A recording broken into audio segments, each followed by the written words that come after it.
Hello, everybody. Welcome back to the live podcast. Yeah. This is the Experience Vanlife with Frankie and Alex.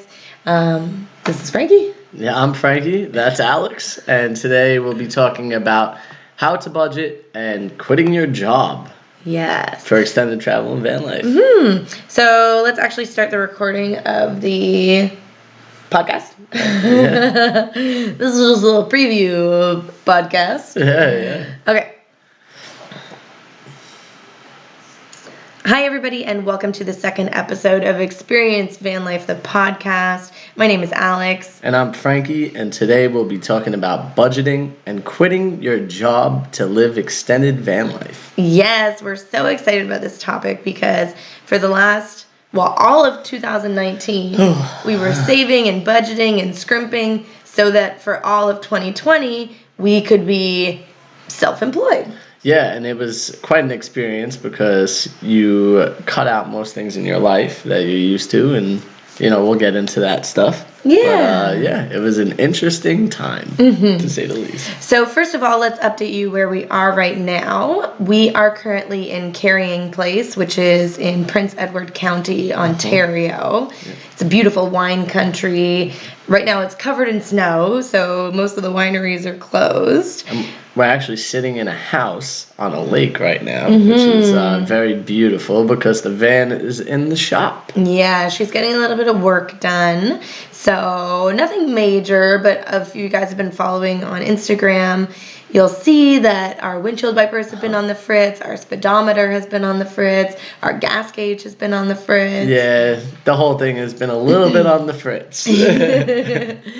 So she's getting a look over. It sounds like everything's pretty good. Yeah, I mean, everything engine-wise is pretty sound. It's really more of small little problems that, just because she's an old vehicle and hasn't been really cared for previous to us, little things are going to happen and go wrong like this. Yeah, which is okay. Yep. So we don't know how many days. We're waiting for the part for the windshield wiper, the arm for the windshield wiper, because it was stripped. Yeah. So that'll arrive within 2 to 8 days, which is a very long time frame. But so as soon as that arrives, then we can switch that out, and then we can get it back on the road. I might even just decide to do myself because we're having them do a couple pulleys and stuff in the van, which I don't want to be outside in the freezing cold out here for a little while. So yeah, maybe that will take only a few minutes or whatever, and I'll just do it myself. That way we don't have to pay for it. Speaking of budgeting, right? Exactly. So just as a heads up, right now we are babysitting our niece and nephew, where they are in the other room with the pseudo parent, the iPad. So if they do run in and interrupt, I apologize for that. Yeah. But we should be good to chat for a little while because they probably think we're very boring right now. Yeah, they definitely do. But hopefully you guys don't.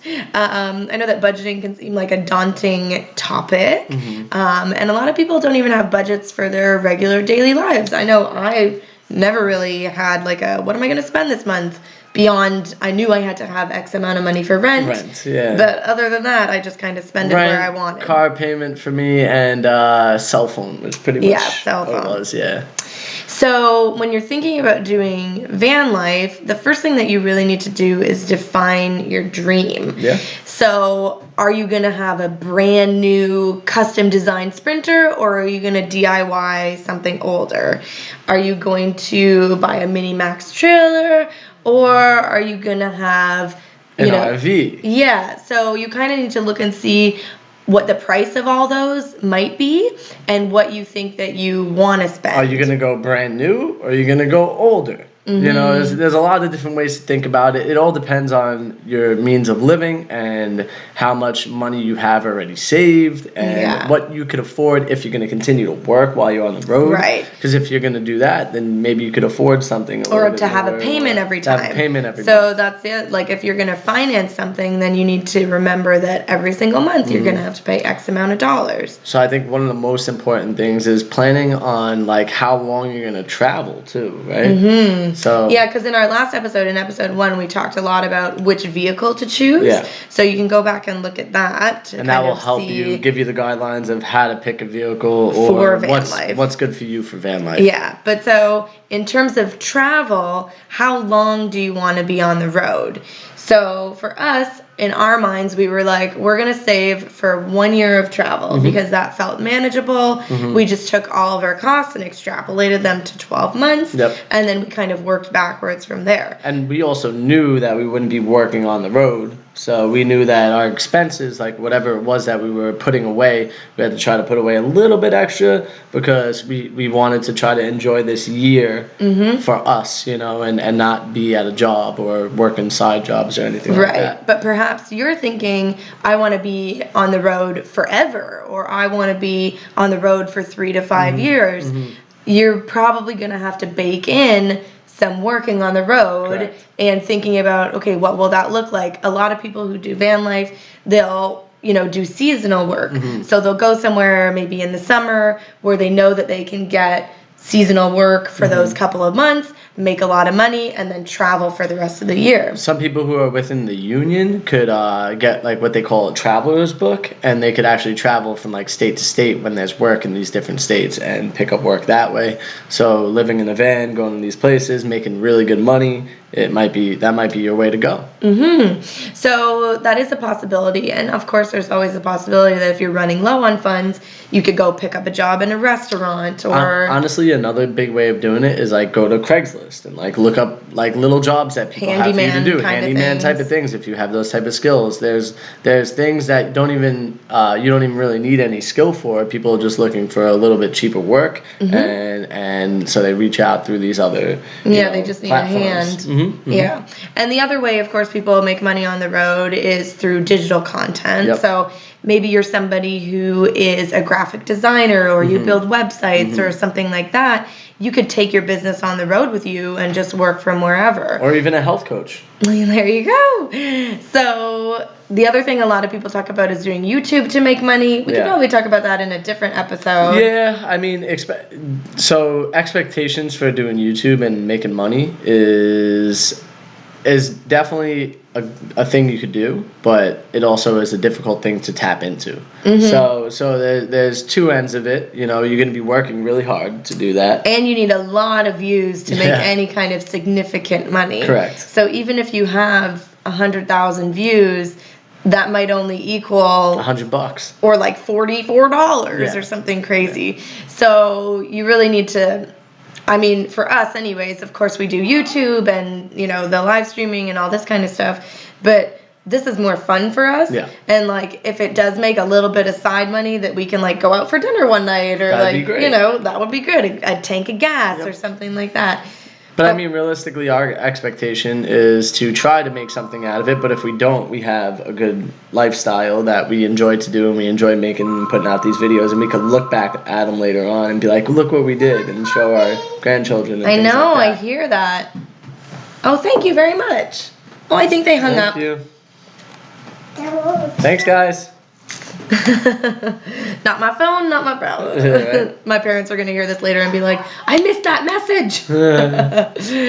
So anyway, so if you're planning on working on the road, maybe you don't need to budget to save as much up front, but it's still something that you should think about. You can't bank on the money coming in. So for us, it was definitely safer to have a really big cushion before we left, because both of us had pretty good jobs in New York. We were both making very good money.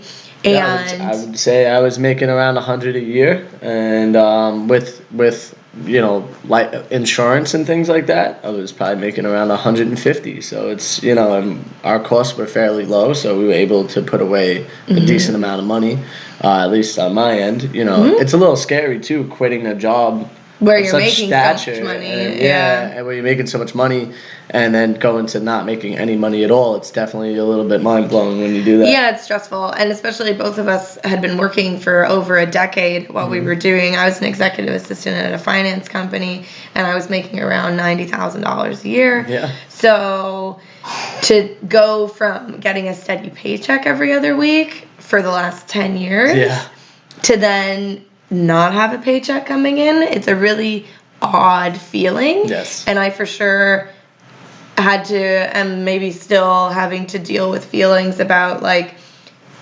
it's just like your money mindset. And, when the money's not coming in, it's very tricky to kind of feel like you have money to spend. Even though we saved all of this money, we're still in the mindset of like, we need to scrimp, we need to save, we need to not spend, even though we budgeted to spend. Yeah. And $1,000 becomes like a lot of money to you at that point. You know what I mean? Like, it's interesting. Yeah. Then, when you get through understanding like if you're gonna work or not on the road and the travel, like how long you plan on traveling, then you're gonna try to figure out where do you want to go on this travel. So like going to these different places costs different types of money. Right. So if you're traveling mainly through, say, Central America, the cost of food is going to be less than if you're traveling through, say, Alaska.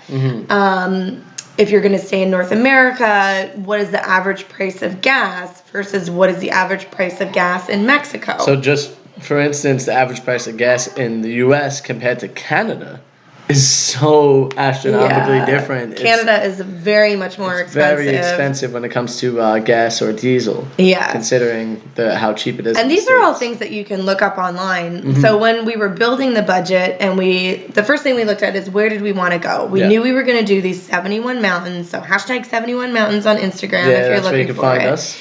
So we knew we were going to do the 71 mountains. We mapped them all out. We did like the GPS coordinates. We literally did the entire map of all 71 mountains. That was fun. It was fun because this is the fun planning stage. Yeah, you're like, where are we going to go and what are we going to do? And like, so when we mapped that all out, we were like, okay, this is roughly like 7,500 miles. Let's assume we're going to do some random driving in between. And we'll things say like it's on average like $3.12 per gallon for diesel because that's what we had ultimately. Yeah. So then you do the math. That many, how much per gallon times how many miles times how many miles you're going to go. So I think that alone is like $2,100, something like that. Just in that portion of the trip, which is significant because you have to remember you need to save for the whole entire year. And if that's only 6 months, I mean, we have a vehicle that's good on gas. So that's the reason why we're saving money in that area. But it's still a decent amount of money you have to put away. So knowing where you want to go is extremely important. Yeah. So if you have a rough estimate of how many miles that you're going to be doing, you can extrapolate how much money you'll need to save to drive all of those miles. Yes, correct. For your year of travel, 2 years of travel, whatever it is that you're going to do. Yeah. So that's really the biggest cost because if you think about it, like after you've done your build, which you'll need to have a budget item for your build, you'll need to have a budget item for the vehicle. All that's already paid for. Yeah. So technically you don't have a monthly rent except for insurance, which we paid up front for the entire year. Really, your new rent cost, quote unquote, is gas.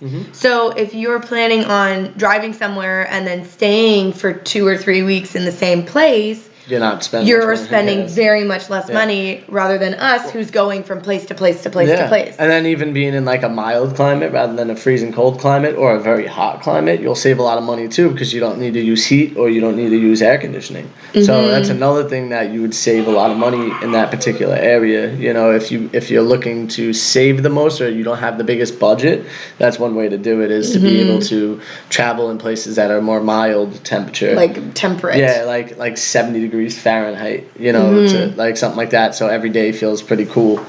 Right. So. Well, then you could talk about food and stuff. So so what you would do really is look at what you're spending now. Yeah. So if you go back, especially for food and things like that, you can see how much money did I spend in the last 3 to 6 months on groceries. Yeah. How much was my cell phone bill? How much did I pay for healthcare? If your healthcare is included in your job that you have, you're going to have to look and see in America anyways, how much is it going to cost for you to get health insurance for yourself? Yeah. How much do you spend to go out to eat or to movies or for your entertainment costs? You're going to have to look at what do I normally spend on all of these things? And a couple things you could cut out is eating out and like just going to the grocery store and buying stuff for yourself to bring that number down. But you have to still do that for 3 to 6 months so you know that you're capable of doing that in general. Right. Yeah. And I find too that if you look back and you see, oh my gosh, I spent $500 in the last 3 months on restaurants. Yeah. That's $500 that I could have put towards my build. Just to give them an example, I would spend $30 a day on like breakfast and lunch. Eating out for work because it was so much easier for me to do. And I mean that's $30 a day times that by 5. That's what, $150 per week. That's a significant amount of money if you add that up through the year. You know what I mean? Yeah. So when you start looking at your costs, you're gonna see, wow, that's a really big number, and wow, I don't want to spend that. Yes. So after Frankie kind of came to this realization, he started taking his lunch every day. So then we started buying our groceries together and making food at home, and then brown bagging our lunches every day. I mean, don't get me wrong. There was the occasional time where I still got some food, but it's occasional now. You know? Yeah. I mean, well, that's the thing about a budget is that when you do cut out a lot of things, then when you actually do get to go to it, you enjoy it so much more. Yeah, for sure. And you're not like worried about spending that money at that point. And you can pick the thing that you really love. Because if you're just going out for lunch every day, you're not going to your favorite restaurant every time. You're just grabbing what's convenient. And another big thing we were talking about was entertainment, right? And entertainment, for instance, like everybody has TV for the most part. Yeah, cable. Cable is so expensive. Oh, yeah. If you could cut that bill out and maybe get like a YouTube TV or a your Disney Netflix account, TV, Netflix account, things like that. There's so much smaller of a bill, and you could find all the sporting events and things like that on other types of networks, but that's one huge way of cutting down an expense. Totally. Is not having the TV. And actually, believe it or not, it will allow you to experience life a little bit more if you're not sitting in front of the TV all the time. And speaking of like reoccurring monthly expenses, maybe you have a gym membership that you're not using. Oh yeah. Oh, I had like 2 of them for like a year that I didn't even use. And that's like $50 a month. And, maybe it doesn't sound like a lot of money, but when you're trying to pool all of your money into your dream, which is why you do the dream first. Because if you're thinking about like, oh, I want to do this amazing travel and I'm going to go to all these amazing places and blah, blah, blah, that $50 a month could now be reallocated to your dream. Correct. And that's so much more exciting than giving $50 a month to some random gym that you're not going to. Go to, yeah. Yeah.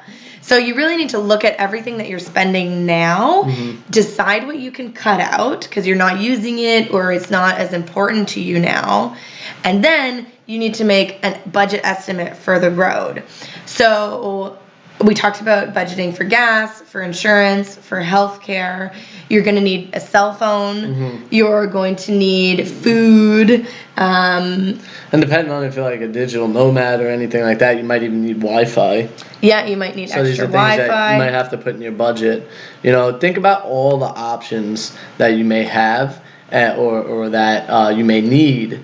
Remember, there's needs versus wants. It was something that's funny that I was reading in a kid's book today, but there's needs and there's wants. Your needs, you have to have. Your wants are things that you would like to have, but you might not be able to afford. Right. So let's keep with those needs for a little while. Yeah. So we did 2 different budgets. I just pulled up our spreadsheet. So the first budget that we did was for our van build. So once we knew how much the vehicle, what were we willing to spend for a vehicle? We had to include things like taxes and registration. We had to... That's actually something I think we missed out. We didn't even think about it. Yeah. And then we were like, oh, damn, it was a couple of $100 to register the vehicle. Then we needed a new set of tires. We budgeted for that.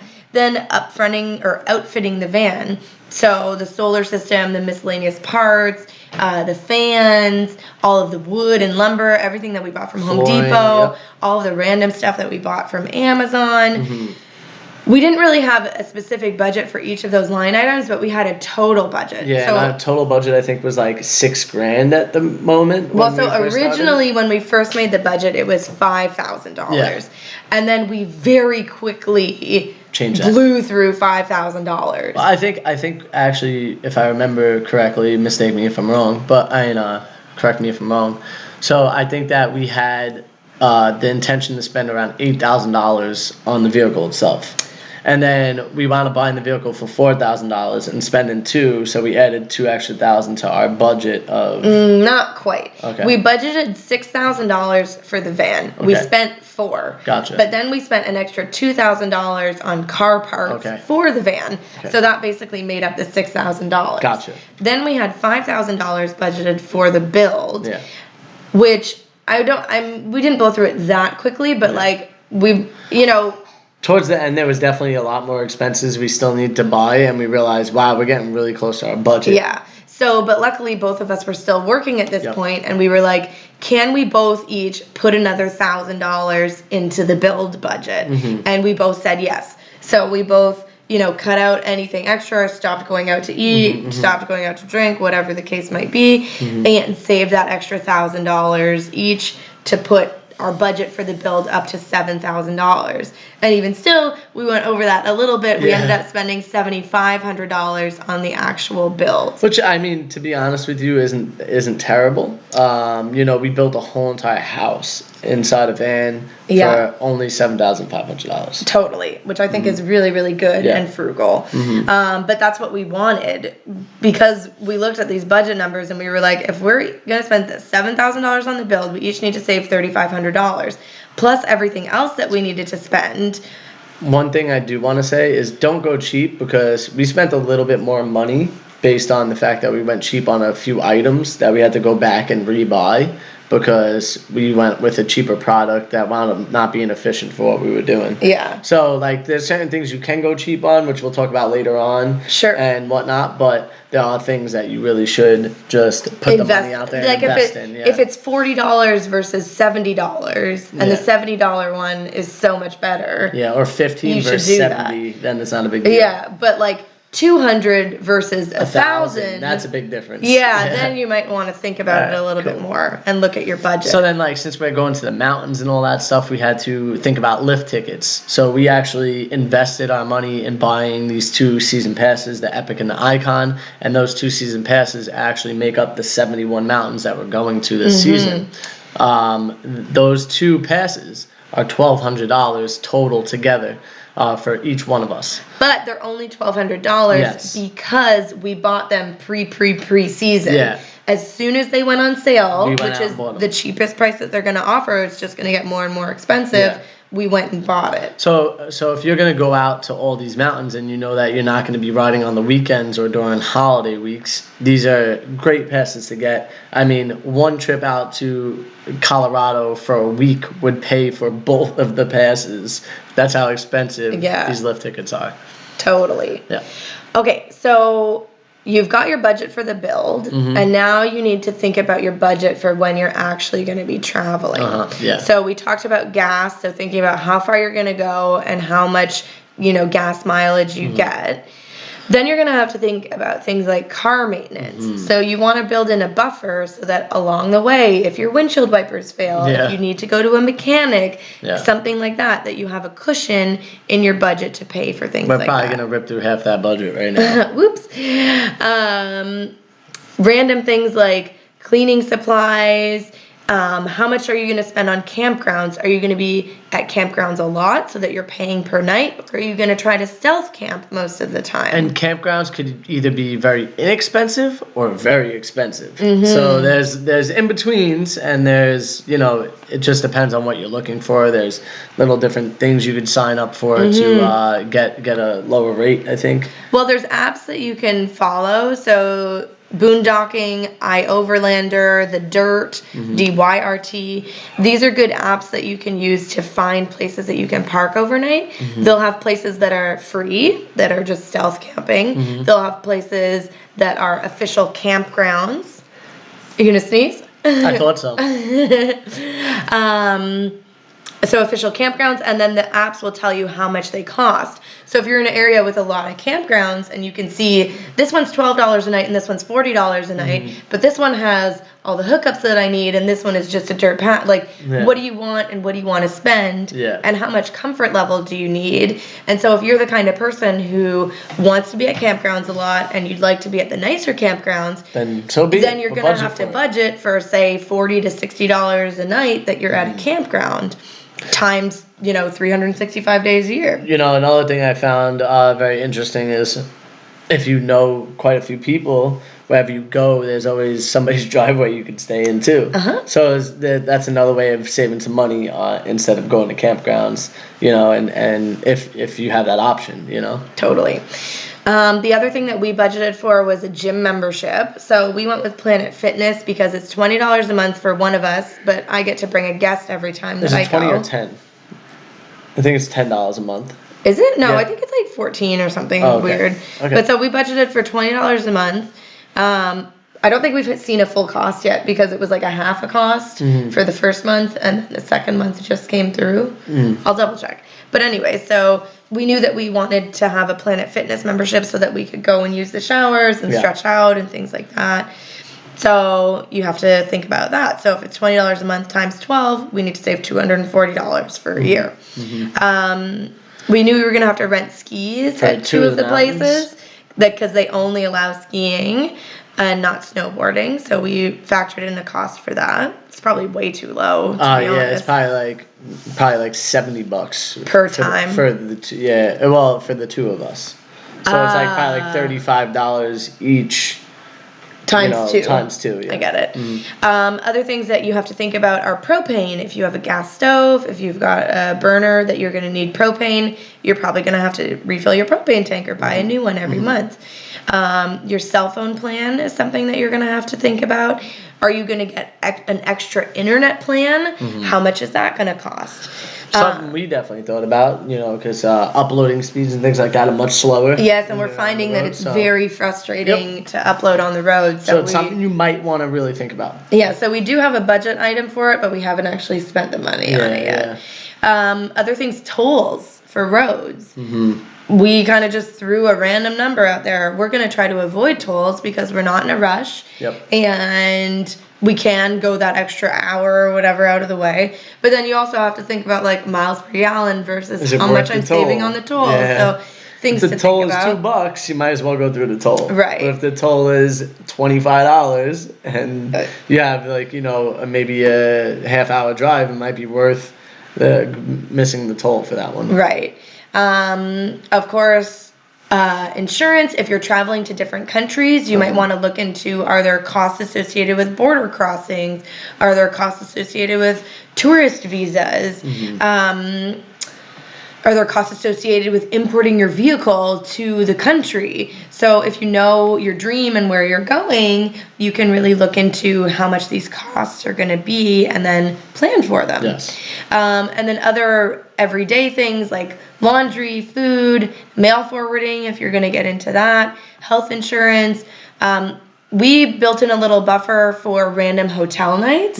So say one or both of us get sick, or a crazy storm is coming and we just feel like it'll be safer, or we just want a little bit of luxury for a couple of days. Having a little built-in budget for hotel rooms is very nice.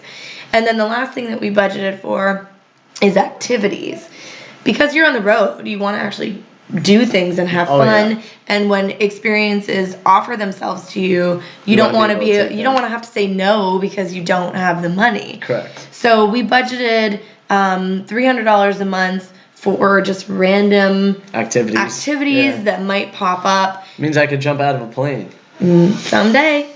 So thinking about things like that. And then the other thing that you're going to want to do when you're building this whole budget is have a buffer. So if you think that it's going to be $50 a month for whatever the item is, maybe budget for $60 or $70 a month. Always do a little bit extra. Yeah, and then you can see, so you add all those things together, you get a number at the bottom. And so the number at the bottom for us is 12 months of all these expenses. So then you look at that big number and you're like, wow, that's a lot. But then we gave ourselves a full year to save. So we only needed to save X amount of dollars per month for 12 months so that we could go on a 12-month adventure. Yes, correct. And like it's not as hard as you guys would think it is. I mean, yeah, it's a little difficult wrapping your mind around it, but once you actually have done that and you see the numbers and you start doing it, it becomes more of a possibility, and then it becomes like almost like a lifestyle. And it becomes almost like a little bit of a game that you're like, ooh, how much money can I put away this month? And how much money can I save versus how much money I saved last month? Ooh, I'm not going to, what kind of a lunch could I scrimp together with the random stuff that's in my fridge so that I don't have to go and spend $15 on lunch today? For sure, yeah, for sure. Yeah. And it helps too, I will say, totally having a buddy to do this with. Yeah. Of course you can do it by yourself, but having somebody, yes, it doubles our expenses in terms of food and cell phone and things like that.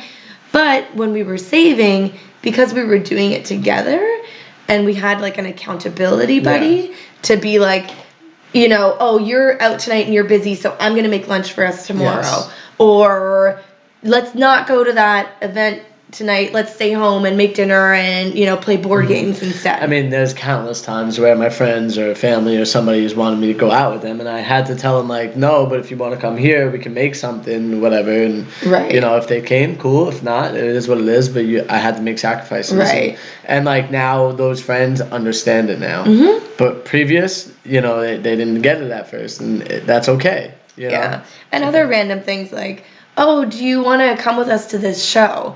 If I really wanted to go to the show, then sure. But if I'm like, that show's okay, like whatever, like I don't need to go or like whatever, maybe I don't buy a ticket for the event, but then I meet you afterwards and we go for a drink. Yeah. So then you can kind of like choose between, maybe I won't go to the first part, but I'll go to the second part. Or maybe, if you guys are going out for a big fancy dinner, maybe I'll meet you for drinks afterwards, And like, of course, if it's your best friend's birthday or if, there's exceptions. Yeah. For sure. Like you still have to live your life and, enjoy things. But if it's, the thing about it is I find, especially living in New York, there's opportunities all the time. Everywhere you look and every corner that you turn. Out the door and people are like, spend money. And so you have to get used to being like, is this something that I really want to do, that I'm really going to enjoy, that I'm going to be thankful that I did? Or is it just something that I'm doing for the sake of doing because everybody else is doing it? Correct. And then once you kind of decide about that, and then you think too, is this something that I really want to do? Or would I rather be jumping out of a plane in Baja? Yeah. I'm probably gonna... I'll jump out of the plane in Baja, please. I like life experiences. That's a big thing that I'm very big into. So, like, just getting out, like, being on the mountain or jumping out of a plane or riding in a race car or something like that. Just, like, gathering these different experiences really helps. It helps with... you getting to understand why people do these things and like why people live these lifestyles and stuff like that. It to me actually like helps me grow as a person. I feel like it makes me understand myself more, and it makes me like be able to get over fears that I may have. Well, that's any kind of long-term travel experience. If you step outside of your comfort zone of you've always lived in an apartment or a house and you've always had a steady job, just the experience of moving away from that and trying a different alternative lifestyle, it's a big change and challenge for yourself mentally and physically and emotionally that's going to help you grow as a person. Yeah, and I mean, I feel it has already, even in the short time. So guys, like, get yourself out there and go do it. And then once you kind of have your budget and you know what you want to save and you've thought about your expenses and you've kind of cut down on things that you didn't really need or whatever, you're gonna see that the money kind of piles up really quickly, really fast, and then like it gets exciting because you're like, oh snap, I could really do this, and I could save even more, and even like when I decide that we're done, like we decide that we're done with this, we know that we could get right back on that bandwagon, save a bunch more money, and do whatever else it is that we need to do next, So even if you're thinking about working in between your van life, it's the same kind of deal. So like say you're traveled for 6 months and now you're working for 3, you could save so much money in those 3 months. Oh, for sure. And like life on the road, if you're, not doing lavish, crazy things, if you're making a lot of your meals yourself, can be fairly inexpensive. Yes. So if you work really hard for those 3 months and save all your money and don't blow it, Yeah. you could travel for another 6 to 8 months from the money that you made in that short period of time. For sure. So once you're watching the money pile up, for me, it was really exciting. Well, so the first thing that we did when we were going through all of this, I was spending $1,600 a month on rent, plus probably another $200 on expenses for the house. Mm-hmm. So like gas and cable and things like that. So my lease was coming due, and I was like, I couldn't sign another 1-year lease because we were going to be on the road by the time that 1-year lease was over. But I also couldn't, I tried to convince Frankie to move in with me. Yeah, no, that wasn't happening. I wound up convincing her to move in with me. Oh, no. Because of the call. It's okay. But I convinced her to move in with me, and basically what wound up happening is we wound up saving a lot more money because her rent cut into like a quarter of what she was paying originally, because I had a fairly low rent where I was living, and we split that cost, and I was only paying $850 at the time, so that brought it way down for you. It brought it way, way, way, way down. Sorry to our podcast listeners, we had a telephone call come in, and so it stopped the recording. So we're picking back up. So basically what I was saying was that I was paying a lot of money for rent, and I didn't want to renew my lease. And so I was trying to convince Frankie to move in with me because it was closer to work, and the commute was a lot better. But Frankie made the correct decision that we should move in with him. Yeah, well, so where I was living was half the price of what she was paying, plus no utilities or cable or anything like that. So she wound up cutting her cost of living immediately into a quarter of what I was paying. It was a quarter of what you were paying. So she was able to save a ton of money in that situation, and then I was able to save half of the money that I was spending on rent. Because we moved in together. So it was a win-win for both of us. Not only did we get to save a lot more money, but we got to experience living together before we actually got in this small, tiny van. Yeah. Which was a great experience. We enjoyed each other just as much as when we weren't living together, when we were living together, if not more. And then when we moved into the van, it made it even easier. And then also on top of that, it allows you to keep each other accountable for actually saving for your budget, and because you're around each other. So you don't wind up getting into different expenses or whatever it is. Yeah. So let's kind of wrap this whole thing up because I have a little buddy who's coming over. What's up, buddy? What's up, bud? So it hit me in my knee. Oh no. Oh, Charlotte hit him. Charlotte, was that nice? All right, let's wrap this up. I'm going to go take care of the kids. Thank you very much. You're welcome. So thank you guys so much for watching. If you have any questions about how to budget for van life, or you want more details about something that we said, just drop a comment below and we will for sure get back to you. We really appreciate you guys listening in and watching the live stream on YouTube. And that's all for this week. So I'm signing off, and we'll see you guys next time. All right, bye. You want what? You want this? You want this higher. So you want it like that.